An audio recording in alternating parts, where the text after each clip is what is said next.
2e régiment de génie de la Légion étrangère à Saint-Christol en Provence. Allez, qui a dit commencer? C'est parti. Dans 3 semaines, le caporal-chef Kirils et ses hommes partent en guerre au Mali contre des groupes terroristes. Parce que là, ils sont pas réveillés, ça se voit tout de suite. Le caporal-chef Kirils est russe. Il a 6 ans de service et ne tolère aucune erreur. Les caporaux, c'est marteau. Et les légionnaires, c'est les clous. Les clous, ils sortent, on les remet en place. Ok, tu mélanges ça, tout ça. Au-dessus du caporal-chef Kirils, il y a le lieutenant Nicolas, 20 ans de service, et lui aussi a une poigne de fer. Donc là, on va embarquer dans les véhicules. D'accord? Direction le col des Abeilles. Départ immédiat. Ensemble. Bon. Le col des Abeilles, c'est une face du Mont Ventoux. Un relief montagneux abrupt redouté des militaires. Les soldats sont partis pour 2 jours d'endurance extrême, sous 30 degrés à l'ombre. C'est là que le lieutenant Nicolas va tester la résistance de ses hommes avant le départ pour le Mali. 18 km d'infiltration. Ok, 18 km. Objectif, 14 heures, arriver sur le premier point particulier. Le but, c'est de tenir les délais. D'accord? C'est bon? On chauffe les mecs. Hein, s'il y a des mecs qui commencent à être pas bien, il faut le dire, on les évacue. Hein. On se fait pas chier, on les évacue. Là, c'est une infiltration ambiance rapidité. D'accord? Le chef est clair, celui qui n'y arrive pas sera évacué. En plus du dénivelé, il y a une autre difficulté, le poids de l'équipement. Gilet pare-balles et casque pèsent 20 kg, sans compter le sac à dos. Moi, j'ai à peu près 20 kilos. Mais le plus grand sac, c'est le transmetteur. Parce qu'il porte les transmissions aussi en plus. 10 kilos. Le transmetteur, qui porte en tout 30 kg, s'appelle Maxime. C'est un jeune Lituanien. Il a fait 2000 km pour s'engager à la Légion. Le rêve d'une vie qui aujourd'hui va tourner au cauchemar. Pour le caporal-chef Kirils, cette marche est un moyen d'éliminer les soldats trop faibles. De toute façon, s'il y a un qui prend un coup de chaleur, c'est fini pour lui la mission. Il part pas au Mali. C'est un inapte pour 6 mois, si je ne me trompe pas. Une aptitude pour 6 mois après les coups de chaleur. Donc du coup, s'il y a un qui tombe maintenant, mais c'est bien, il ne va pas tomber en Afrique. Maxime, le jeune Lituanien, commence déjà à pâlir. Il retarde toute la colonne, il n'en peut plus. La première cause d'un coup de chaleur, c'est la déshydratation. Et un coup de chaleur, ça devient vite une urgence médicale. Le lieutenant Nicolas veut éviter l'hécatombe. Je veux que tout le monde boive de l'eau. Donc évite pas leur bouteille, petite gorgée, mais ils s'hydratent. Et c'est un ordre, ils cherchent pas à comprendre. Boire, vous l'avez vu? Là c'est un ordre. Tu bois Boire. Réfléchis pas. Tu sais que c'est toi le plus chargé. Donc c'est à toi de t'organiser avec tes camarades pour que le matos aille dans tous les sacs. Et que toi tu sois au même niveau que tout le monde. Parce que là tu ramasses comme un porc. Donc ça c'est avant de partir qu'on y pense, ok? Le lieutenant est excédé. En opération, Maxime mettrait en péril toute la mission. Le caporal-chef Kirils décide de le décharger. Allez en avant. Derrière moi. Maxime arrivera-t-il pour autant au terme de la mission? Il n'a pas le choix. Même s'il a mal ou il souffre, il faut qu'on réussisse la mission. Il peut pas lâcher comme ça. Et la pression va monter d'un cran. Le lieutenant Nicolas a prévu un redoutable exercice. Oui, ils vont déguster, voilà, c'est le but. Là, c'est prévu pour le chef qui met en place le parcours est un spécialiste et il aura prévu un truc costaud. Le truc costaud, c'est le chef Gabriel qui va s'en charger. C'est une montagne de muscles, un spécialiste du combat au corps à corps. Il va donner du fil à retordre aux jeunes légionnaires.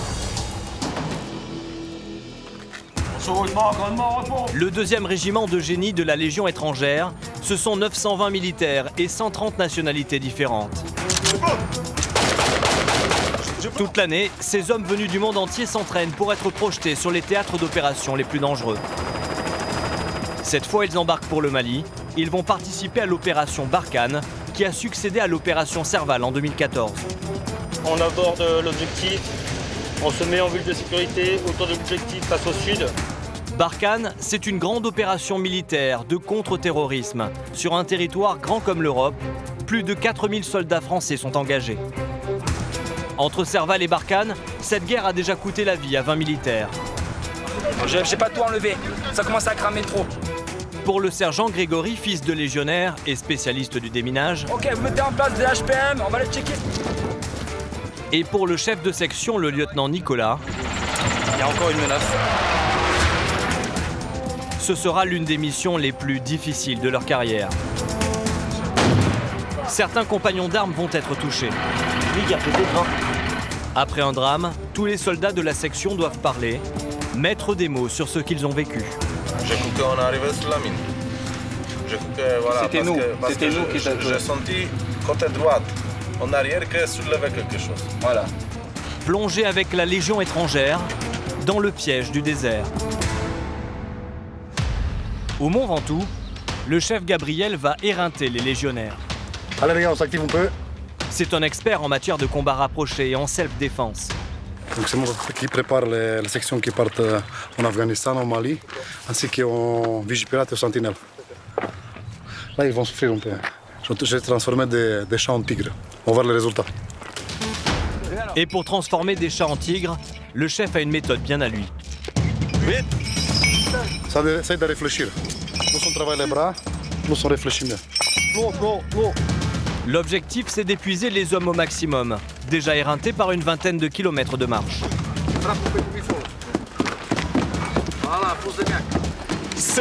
Même à bout de force, les soldats doivent conserver les bons réflexes. Allez, on y va. Et être capables de sauver leur peau. Le chef Gabriel a prévu une attaque. T'as les couteaux, t'as les couteaux. C'est le moment de voir si les légionnaires ont de la résistance. Couteau. Voilà, c'est bon, c'est bon. Ok les gars, c'est très bien. Très bien. Pour Boris et Darko, épreuve réussie. C'est des tigres, c'est très bien. Voilà. En peu de temps, ils ont arrivé à bien assimiler et surtout, il y a la volonté et l'agressivité qu'il faut pour gagner. Pendant 48 heures, au Mont Ventoux, les légionnaires doivent donner le maximum. Combat au corps à corps, marche, descente en rappel, escalade, rien ne leur est épargné. C'est les jambes qui travaillent. Ok, vous poussez sur les jambes. Vous avez putain 20 kilos sur le dos. Famas. Ok, c'est pas la peine. Pied droit, lève-toi. Voilà. Et le jeune lituanien Maxime n'en peut vraiment plus. Allez, tire. Mais c'est avec les jambes que tu dois pousser court. Allez. Tire-lui. Chope-la. Sans l'aide de ses compagnons, impossible pour lui d'avancer. Largue ton putain de sac. Laisse-le. Le jeune légionnaire a des crampes. Son supérieur, le lieutenant Nicolas, est inquiet. Remplacer son transmetteur à quelques jours du départ, ça ne lui plaît pas du tout. Mais un des principes sacrés de la Légion, c'est la solidarité. Ouais, on s'échange. Si le mec il n'arrive pas à porter, il y a un prochain qui prend les relais. Si lui il ne relève plus, pareil, on va s'échanger. On va prendre le prochain. Et relève, il passe. On continue. On n'a pas le choix. Il faut qu'on arrive. C'est un camarade qui portera le sac de Maxime. À la Légion, on arrive tous ensemble, ou on n'arrive pas.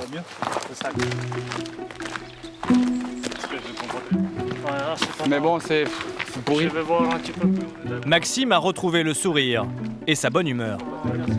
Ça, c'est mon passion. L'ordi, c'est mon passion. Mais pas porter du poids, je pense pas. Hein.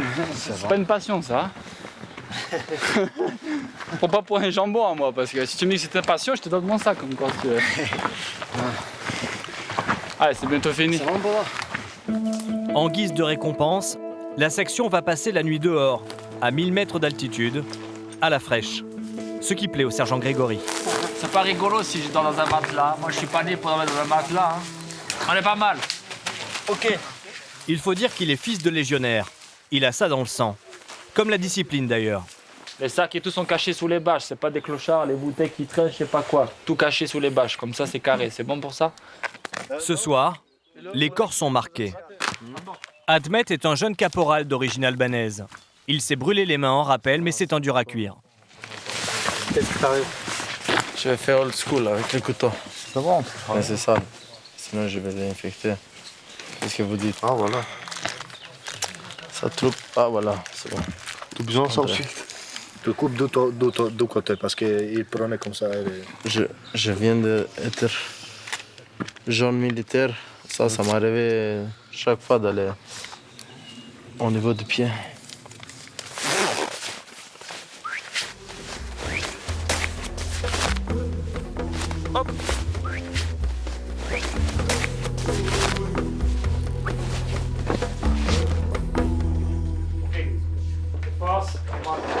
Retour à la caserne.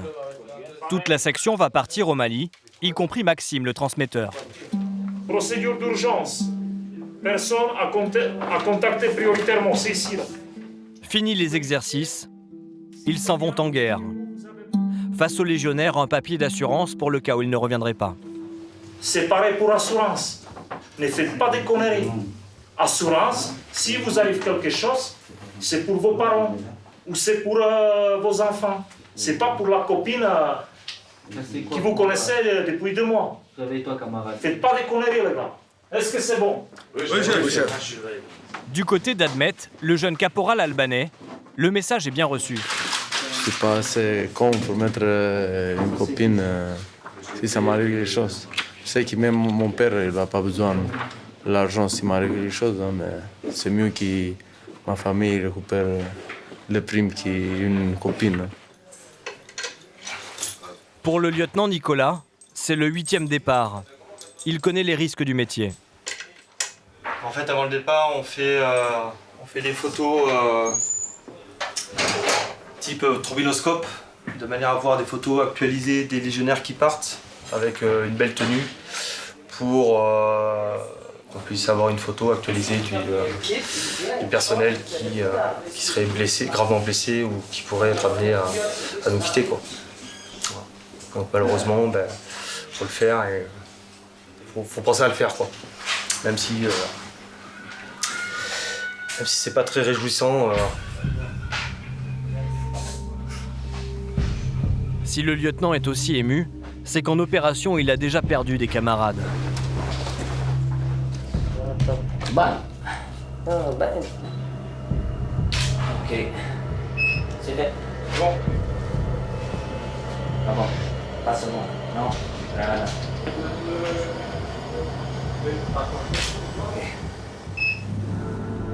Un mois plus tard, c'est à Tessalit, au nord du Mali, que les légionnaires ont pris leur quartier. C'est la base de l'opération Barkhane, la plus avancée dans le désert. La base de Tessalit est stratégique. Ce poste permet de contrôler la route menant du Mali à l'Algérie. Pour le jeune Maxime, fini les difficultés de l'entraînement. Il est parfaitement intégré et maîtrise son rôle de radiotransmetteur. Oui, c'est bon. Ok, c'est bon. Admet, l'Albanais qui soigne ses ampoules avec un couteau, prend très à cœur son rôle de caporal. Bien évidemment, le lieutenant Nicolas est aussi du voyage. En tant que chef, il a la plus lourde responsabilité. Réussir les missions. Il est 6 h du matin.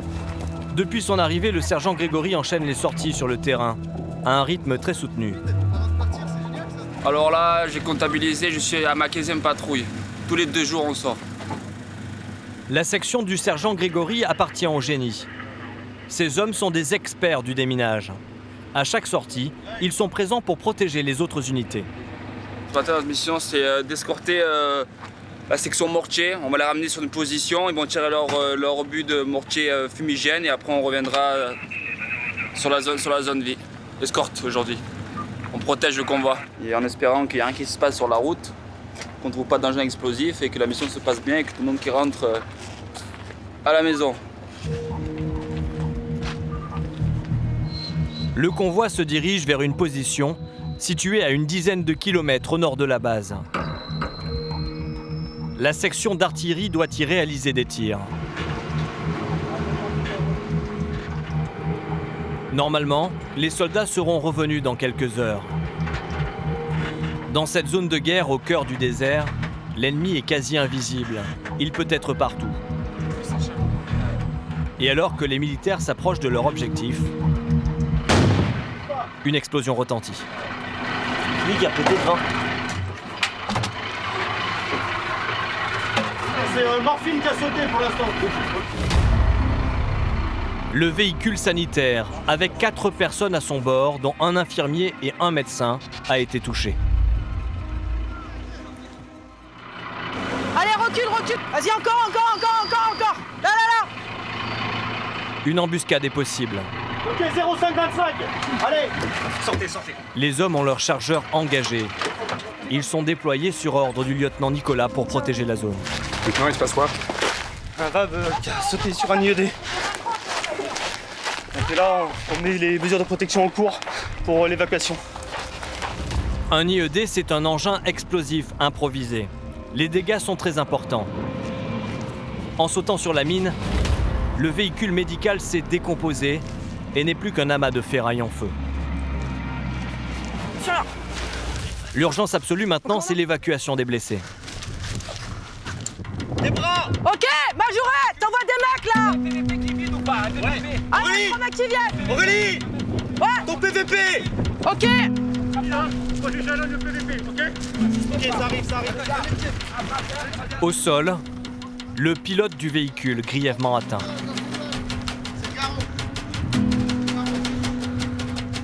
Sa vie est en danger. Il nous gêne jusqu'où là? Jusqu'à la ZPR. Son copilote, un jeune engagé, est blessé à la jambe et profondément choqué. Viens là. La chef de la section artillerie coordonne l'évacuation des blessés. Allez, tu fais la place derrière, on va embarquer le blessé. Allez, dépêche-toi. Là, on aurait un alpha, donc un blessé grave, un blessé bravo. Donc il faudrait qu'il soit opéré dans les 2 heures, dans les 4 heures à venir. Puis 2 choqués. Au total, 4 blessés vont être transportés en urgence. À 200 mètres de là, un hélicoptère va se poser. Les légionnaires sécurisent les lieux. D'autres engins explosifs peuvent avoir été enterrés. Le sergent Grégory décide d'accélérer le mouvement. L'appareil va arriver d'une minute à l'autre. J'ai pas tout enlevé, ça commence à cramer trop. Ok, on claque et fume. Même si la couleur n'est pas bonne, on s'en fout. Au sol, des fumigènes vont permettre à l'hélicoptère de se repérer. Et que je vous le dis, vous venez avec les blessés, d'accord? Une course contre la montre s'est engagée. Le premier blessé est gravement touché au côté droit. Sa jambe, son bras et son visage sont atteints. Dans moins de 15 minutes, un chirurgien militaire tentera de lui sauver la vie au bloc opératoire de la base de Thessalite.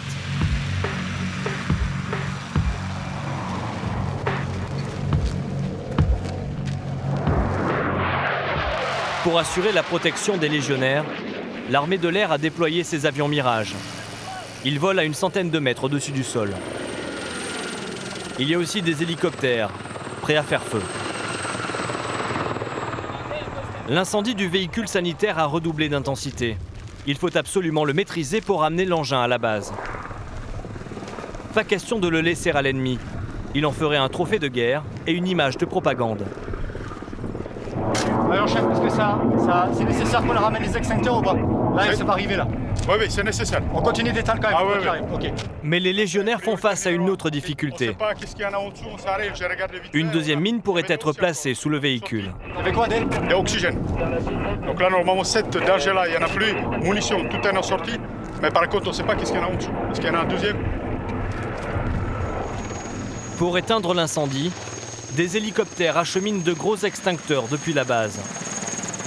Mais cela prend trop de temps pour le lieutenant Nicolas. On a un véhicule qui est détruit. On est toujours en zone d'insécurité, donc faut pas qu'on traîne ici, quoi. Sur les hauteurs, des hommes ont été postés. Isolée en plein désert, la section pourrait être une cible pour les terroristes, notamment ceux d'Al-Qaïda au Maghreb islamique. La bataille contre le feu est compliquée. L'intensité du brasier est telle qu'il faudra plus d'une demi-heure aux légionnaires pour venir à bout de l'incendie.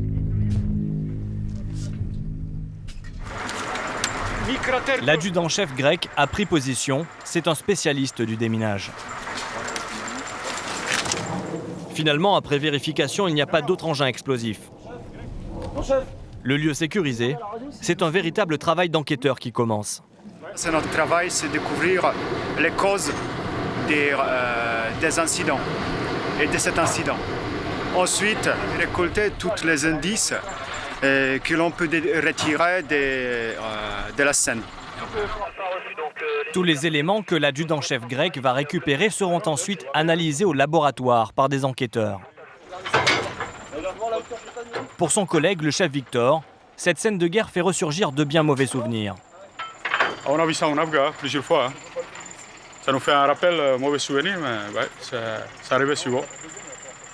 Là, je pense qu'il a mis le char conséquent par rapport au véhicule blindé. De toute façon, ils font tout pour faire le malin. Ils ne font pas pour faire rigoler. S'il manque, ben, ils rajoutent. Et on s'y suit. Le véhicule blindé est maintenant prêt à être ramené à la base.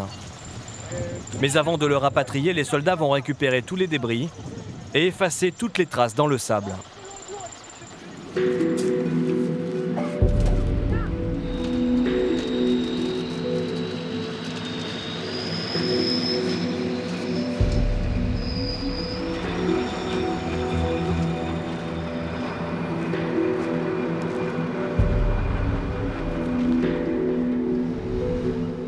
De retour à la base, le légionnaire Bad Bayar n'est pas parti se reposer.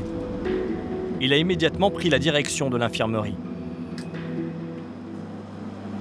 Alors serre le poing, vas-y, hein, parce que là, voilà, tu vois, le but c'est que ça aille dans la poche. Donc il faut y aller, quoi.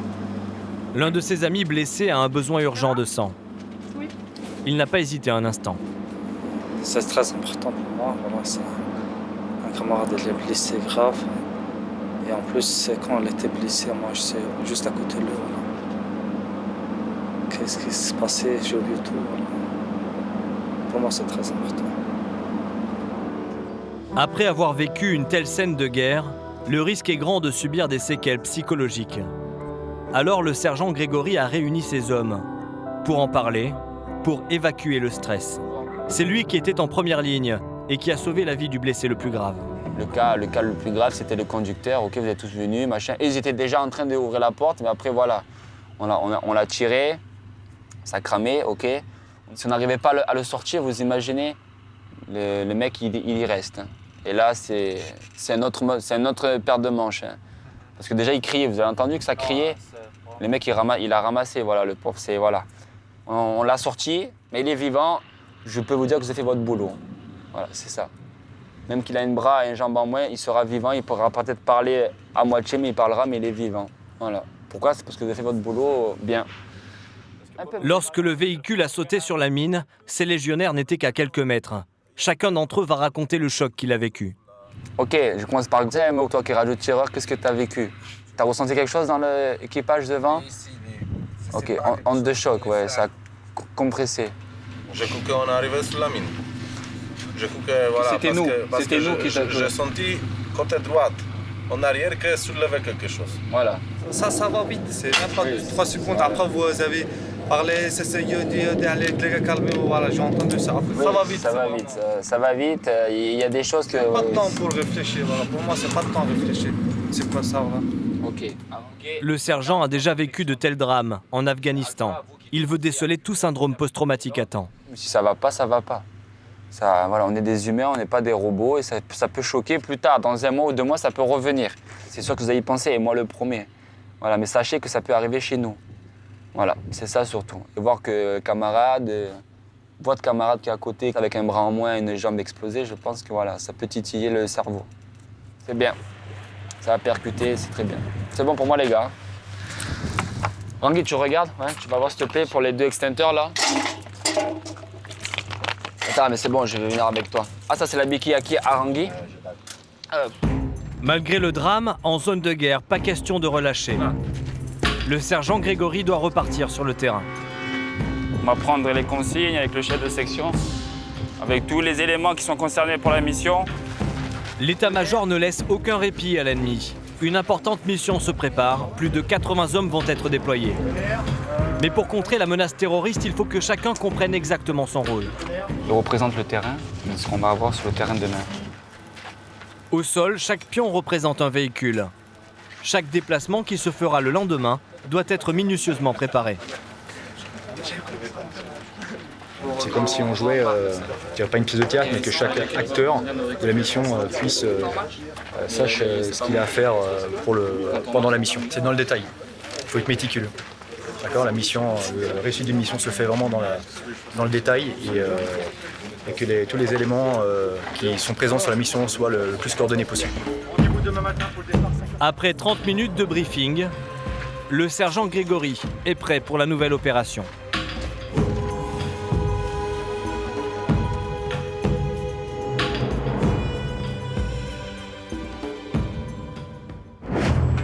Le lendemain matin à 5h30, les véhicules sont alignés, prêts pour le départ. Avec les derniers événements, la nuit du sergent Grégory n'a pas été très bonne. Ce matin, je suis pas en forme, non. Mais il faut se mettre en forme quand même, mais je suis pas en forme. Hein. J'ai mal dormi. Ah, moi aussi, j'ai mal dormi.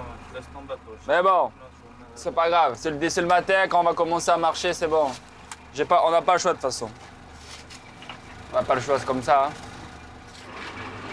Même si le moral n'y est pas, il faut y aller. Et si possible, au meilleur de sa forme. Le gilet déjà seul, il fait 17 kg, alors avec 6 chargeurs, voilà, je dirais 25 par là, avec la radio et tout, 25. 25 plus la musette avec l'eau et tout. Voilà, on a facile 40, voire plus hein, sur l'homme. Hein. C'est pas... Comment ça va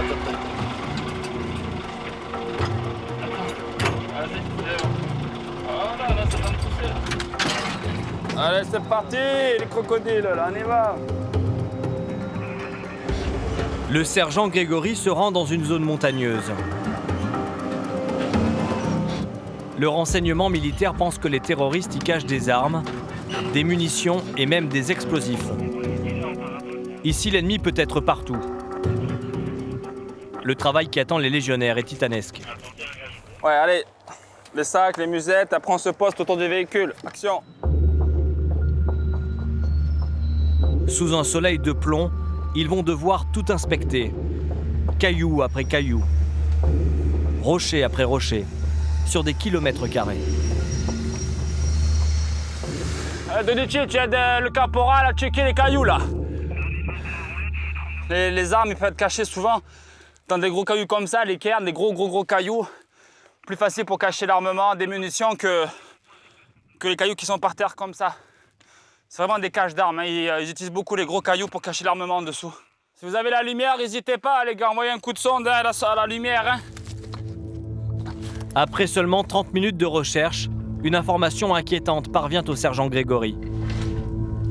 Ça pue la merde ça, on va voir ce qui se passe. Une munition vient d'être trouvée. Dis-moi, montre-moi. C'est quoi? Il faut que le sergent l'identifie.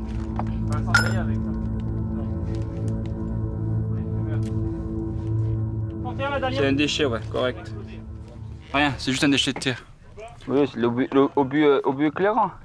Les mortiers de chez nous, des fois, qui font des tirs éclairants ou des tirs fumigènes pendant la journée, histoire de montrer notre présence et notre domination du terrain. Du coup, on retrouve des déchets de tir français de temps en temps sur le terrain. Ouais, faut ça, mais je préfère quand même vérifier qu'on laisse pas des munitions derrière nous et que l'ennemi pourrait utiliser pour nous taper dessus. Des fausses alertes, le sergent Grégory en connaît à chaque mission. Mais mieux vaut un déplacement inutile qu'une vie perdue. Ok les gars, attention aux chevilles, hein? Ouais, ils sont là.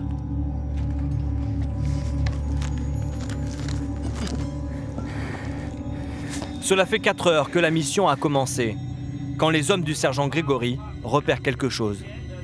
Ok les gars, personne, pas plus, juste moi et Betnar. Alors ça, c'est une roquette de 122. Elle peut être tirée dans un tube ou sinon elle peut être tirée, posée sur un caillou. C'est ce qu'ils font souvent ça. Ils posent la roquette 122 sur un caillou et ils tirent sur notre position sur la PFDR. Pour le sergent Grégory, c'est une victoire.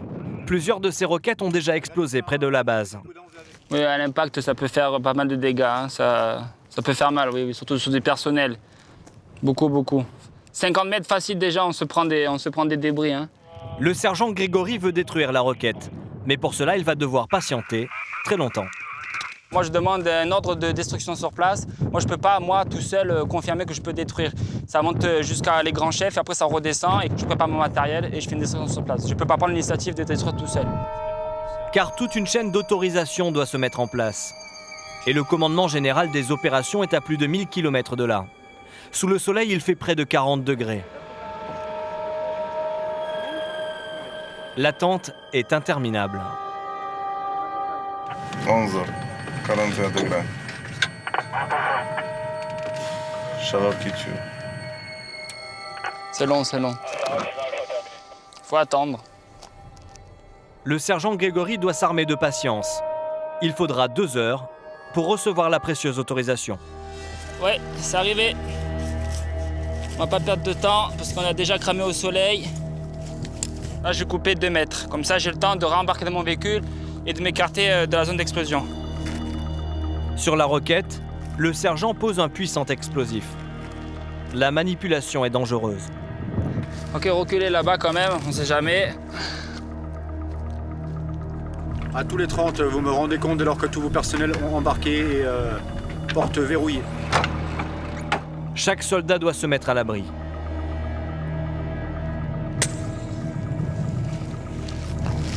À tous les 30, coup parti. Le sergent n'a que 3 minutes pour rejoindre son véhicule et évacuer la zone. Il doit se trouver à au moins 150 mètres du lieu de l'explosion.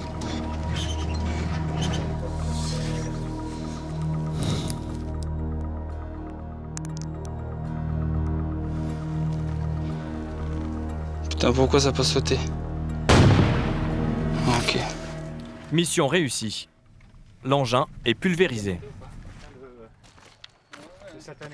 Je suis content parce que du coup le ratissage il a quand même servi à quelque chose ce matin. Voilà. C'est un beau succès. Hein. Un beau succès pour la France. Au retour de mission, le sergent Grégory va pouvoir prendre une bonne douche. Une douche un peu spéciale. En plein désert, le sable s'engouffre partout. Le meilleur moyen qu'ont trouvé les légionnaires pour s'en débarrasser, c'est le compresseur du véhicule. C'est bon ça.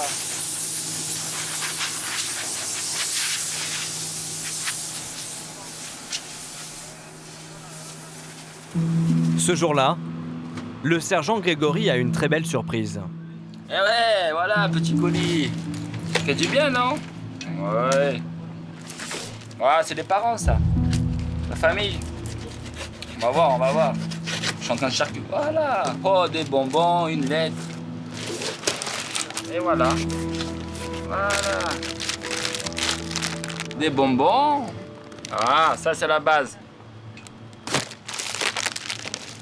Ok, c'est bien. Ils ont bien travaillé, Papa Noël. Et la lettre dans le paquet, c'est sa mère qui l'a écrite. Une lettre de sa maman en opération. Ça vaut tous les cadeaux du monde. Ouais, petit mot, voilà, ça fait plaisir. Ça va, tout va bien. Impatient de me voir. Oh, la maman s'inquiète tout le temps. Hein. C'est normal, hein, c'est notre maman. Hein.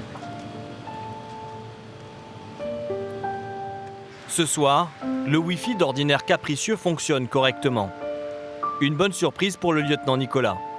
C'est l'anniversaire de sa petite dernière et il peut voir en direct ses premiers pas. C'est bien.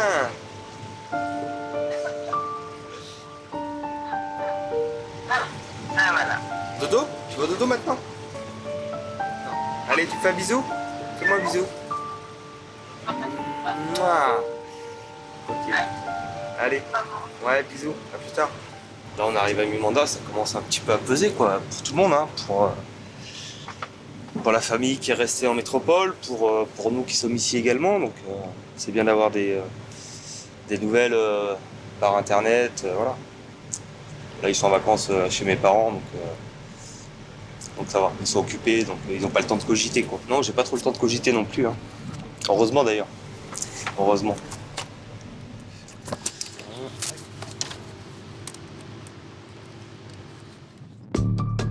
À Thessalite, les légionnaires se lèvent à l'aube pour échapper quelques instants à la chaleur écrasante du Mali.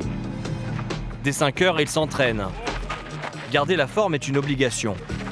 Sur le terrain, aucune défaillance n'est admise.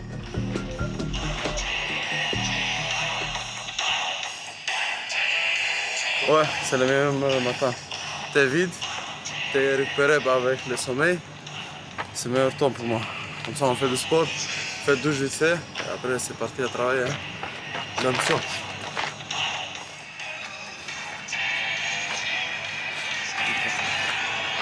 Même les mouches, ils sont réveillés avec nous. Hein. Ils veulent participer. C'est parti pour 3 rounds de 3 minutes.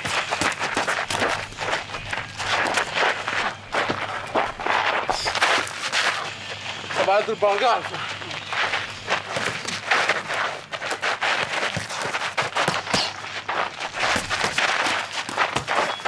Admet, l'Albanais fait beaucoup de sport, mais pas seulement pour la forme physique. Je dis la colère et le stress. On les saute ici entre nous, hein. On ne les garde pas au travail. En France, après le sport, rien de tel qu'une bonne douche. Mais à Thessalite, c'est un peu plus compliqué. Maintenant, douche avec bouteille d'eau, parce que pas de l'eau. Même le rasage, il faut faire le soir, parce qu'un matin, pas de chance. Ils utilisent tout. C'est petit le réservoir. Cette base est en plein désert, au cœur du Sahel. Il ne suffit pas d'ouvrir le robinet pour que l'eau coule. Il faut attendre le passage de celui que l'on surnomme Waterboy. Chaque unité a droit à tant d'eau par jour. Donc si les mecs ont utilisé leur quota, soit le major de camp est magnanime, il me demande de rajouter, soit le major de camp il ferme, il dit non, vous avez utilisé, une aide pour aujourd'hui. Souvent on doit faire la police. À rappeler les chefs de section, de dire les mecs, il faut faire attention à l'économie d'eau, pas rester trop longtemps. Quand je vois la citerne qui est comme ça, c'est direct. On a compris que les mecs ont un peu trop abusé de la douche. Chaque jour, ils distribuent 14 000 litres d'eau. Un défi permanent. Donc après, s'il n'y a plus d'eau, il y a Jago, la fameuse bouteille d'eau. Système D. Et des bouteilles, ici, on en consomme. Près de 8500 par semaine. Avant de partir en opération, certains font des réserves. Totalement isolée, la base militaire de Thessalite est une cible pour les terroristes. Alors, pour protéger la garnison, l'armée a édifié un campement avancé, à 4 km de là, avec 2 postes de surveillance et des snipers. 24 heures sur 24, des soldats contrôlent l'accès à la base principale. Ils surveillent aussi cette route. Une zone de trafic importante entre le Mali et l'Algérie. Pick-up, motos, caravanes de bédouins, des centaines de véhicules passent ici chaque jour. Le problème, c'est que les 2 postes avec des snipers sont trop éloignés l'un de l'autre. En cas d'attaque, les militaires seraient vulnérables. Vous pouvez faire quoi là? Un poste d'observation.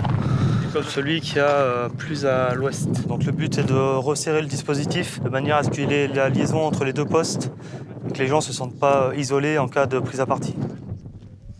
Le lieutenant Nicolas va construire un 3e poste de surveillance. Donc là en fait chef, la zone pour le poste. Le défi est de taille. D'autres missions attendent la section. Ils n'auront que quelques heures pour construire ce poste. Et pour acheminer les matériaux, un seul moyen. Ouais, sergent, correct, correct. Vous pouvez débuter l'ascension et acheminer les sacs sur le piton. Les légionnaires. Pour Admet, l'Albanais, une longue journée commence. Afin de construire le poste d'observation, il faut monter près de 200 sacs de sable. Chacun d'eux pèse plus de 25 kilos. Dans le ciel, quelques maigres nuages. Pas de quoi faire chuter la température, qui grimpe à plus de 50 degrés. Il faudra 25 allers-retours à Admet et ses collègues pour achever la mission. Tels des forçats d'un autre siècle, les légionnaires vont acheminer 5 tonnes de sable à dos d'homme. Pour l'instant, ils sont dans les temps. Dur, pas dur? Pas trop, pas trop. Même si c'est trop dur, on le dit jamais. On serre les dents et c'est parti. À la fin, quand on monte, voilà, c'est fini. La difficulté, ça finit, comme les montagnes. Quand tu es en train de monter, c'est trop dur, mais voilà, une fois que tu es à haut, c'est fini tout. C'est toujours comme ça à la Légion. Pendant que le poste prend forme, le chef Milos est parti chercher la relève. Mais un caporal a oublié un élément important, le groupe électrogène. C'est grave les gars, putain, mais ça c'est pas possible, ça. Hey, je t'avais dit qu'est-ce qu'il faut récupérer, je t'ai laissé casser vanne ouverte et je t'ai dit t'as tout le matériel ici. Si le chef est furieux, c'est que sans groupe électrogène, le travail va durer 2 fois plus longtemps. Je vais pas rester derrière vous, ça c'est pas mon travail les gars, ça c'est pas mon travail. Restez derrière votre cul et contrôlez chaque matériel que vous avez. Là on est venu pour rien, Là c'est même, putain, mec, merde là, mais c'est pas à peine ça, putain. Vous êtes grave, putain. Et si je peux pas vous faire confiance même dans ça, c'est même pas la peine.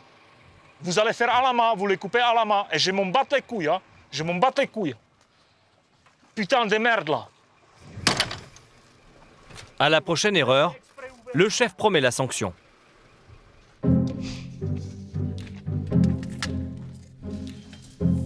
Les gars, faites ça correctement, ok? Parce que si c'est pas bien fait, je vais vous faire démonter les bastions vol et vous allez les refaire. Au moindre faux pas, les légionnaires devront tout démonter et recommencer. Et ils partent avec un handicap. Sans groupe électrogène, pas de meuleuse. Sans meuleuse, le travail est beaucoup moins précis. Et surtout, il est beaucoup plus difficile. Pour Maxime. Juste que ça coupe, on va couper. Moi, j'ai donné ordre clair qu'est-ce qu'il faut ramener avec nous, et ils ont ramené moitié. Et c'est pas normal,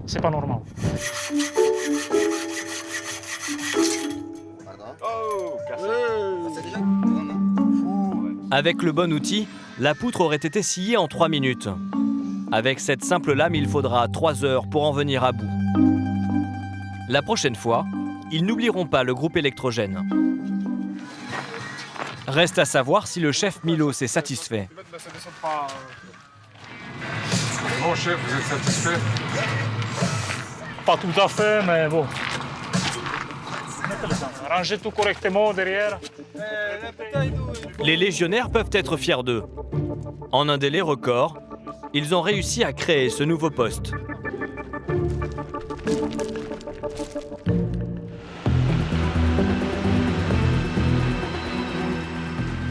Les soldats ne vont pas se reposer.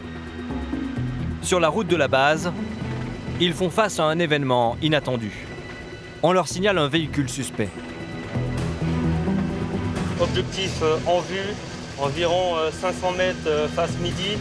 Donc on aborde l'objectif, on se met en vue de sécurité autour de l'objectif face au sud. Que fait ce véhicule à cet endroit?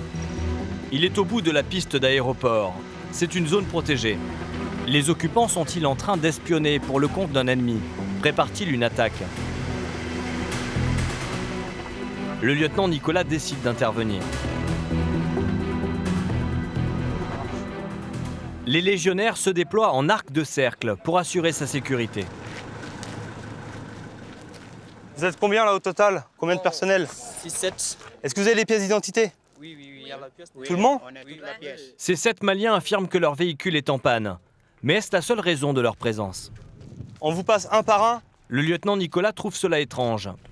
Chaque individu est immédiatement pris en photo avec son document d'identité. Ok, suivant. Les clichés seront conservés et étudiés par la cellule de renseignement. Tu shootes le véhicule sur les 4 angles, d'accord? Oui, bon. Derrière, vers le nord, vers le sud et devant, ok? Parce que là, c'est pas anodin, un véhicule qui est comme ça tout seul. Donc au moins, on aura une trace écrite. On aura un visuel sur les personnels et pour notre cellule de rang, ça aura forcément un impact. Donc moi, les ordres que j'ai reçus, c'est de les raccompagner jusqu'au poste tchadien le plus près, de manière à ce qu'ils ne restent pas isolés ici en bout de piste d'aviation. Donc pour leur sécurité et pour notre sécurité aussi. Ok, c'est bon, sergent? On va remorquer avec PVP. De toute façon, là, ils seront en roue libre. Et vous faites la sécurité immédiate autour. En zone de guerre, chaque incident doit être traité avec la plus grande vigilance. Décision a été prise d'évacuer à 10 km de la piste d'aéroport, ce qui était une menace potentielle. On va être gentil jusqu'au bout, on va les mettre à l'ombre. La classe, quoi.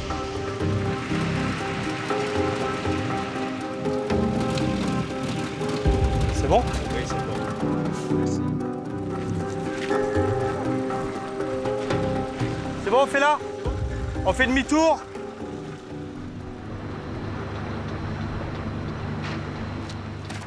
Vivre pendant 4 mois en vase clos, cela crée inévitablement des tensions parmi les soldats. Le lieutenant Nicolas reçoit le caporal Badbayar, qui a un problème de discipline avec un de ses hommes. Un relâchement inacceptable. Le lieutenant doit réagir. Ok, il y a 2-3 jours en arrière, tu as eu un souci avec un légionnaire? Oui, Ok, alors explique-moi, c'était quoi le problème? Le problème, c'est qu'un légionnaire a très mal parlé au caporal, qui est son supérieur, et nie les faits. Lui, il reconnaît pas ce qu'il t'a dit? Oui. Ok. Pour ça, je ne suis pas content. Après, je l'explique avec le chef. Oui, je sais. Est-ce que tu as déjà eu d'autres soucis avec lui? Avant? Est-ce qu'il y a eu d'autres soucis? Avant, oui. Avec lui? Presque un mois arrière. Ouais. C'était quand on arrivait à Tessalit. Ouais. Et après, quelques jours. 3 incidents avec le même légionnaire, ça fait beaucoup. Ok. Donc je vais le recevoir juste après, là, enfin quand il va rentrer de mission, d'accord? Et je vais le remettre dans l'axe.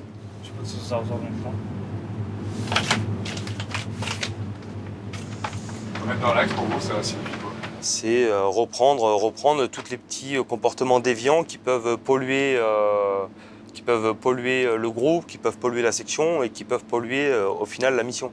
Voilà. Donc en fait, dès qu'il y a une dérive de comportement, on se doit de les reprendre et de les remettre dans le droit chemin. En mission, il faut une discipline exemplaire. Sur le terrain, le moindre relâchement peut avoir de graves conséquences.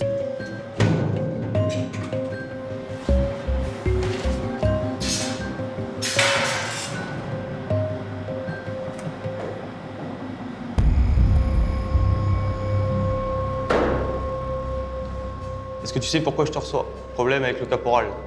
Ok? Le caporal, il est caporal. Toi, tu es légionnaire. Tu lui dois le respect. En toutes circonstances. Je vous l'ai déjà dit, ici, on est en mission H24. Donc H24, il y a le respect, la discipline et on obéit aux ordres.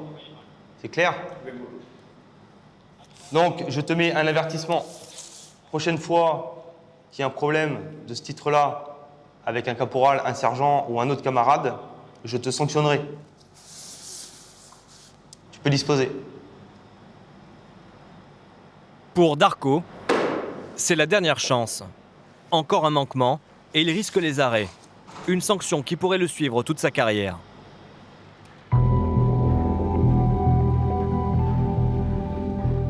Après 2 mois de présence au Mali, les légionnaires vont vivre un moment très particulier. Une tradition qui indique que le retour au pays se rapproche. En fait, quand on arrive à mi-mandat, on bascule sur les 2 derniers mois de mission. Donc en général, on marque le coup par un petit repas cohésion de manière à se retrouver entre nous et relancer l'action derrière, quoi. Il faut combien de temps pour le cuire là? Ça va longtemps, il faut 6 heures. 6 heures? À peu près à 6 heures? À 20h? À 20h, il sera bon? À 20h, il sera bon? C'est bon. 18h30 apéro, 20h, on mange.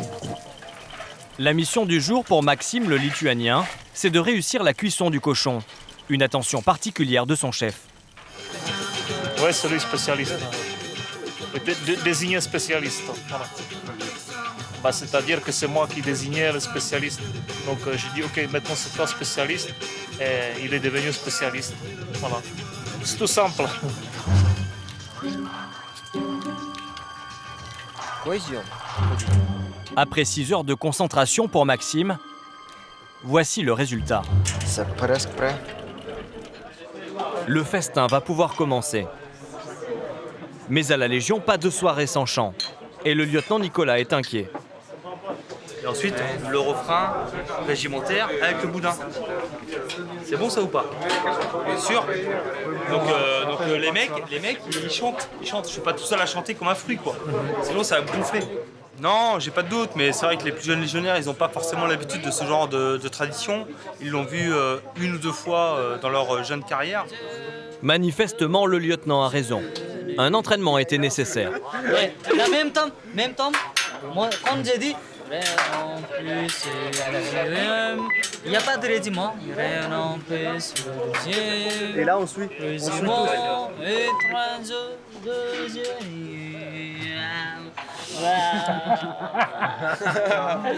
Il faut dire qu'à la Légion, il n'y a pas moins de 33 chansons réglementaires. De quoi s'y perdre. Ok les gars, chut. Oh, attention pour la poussière. À l'origine, les soldats nettoyaient la poussière de leur verre. Envoyez. Avec un fond de vin. La tradition est respectée. Voilà des Bouddhas, voilà des Bouddhas, voilà des Bouddhas. Pour les assassins, les Suisses et les Lots. Pour les Belges, on n'a plus. Pour les Belges, on n'a plus. Ce sont des tirés au cul.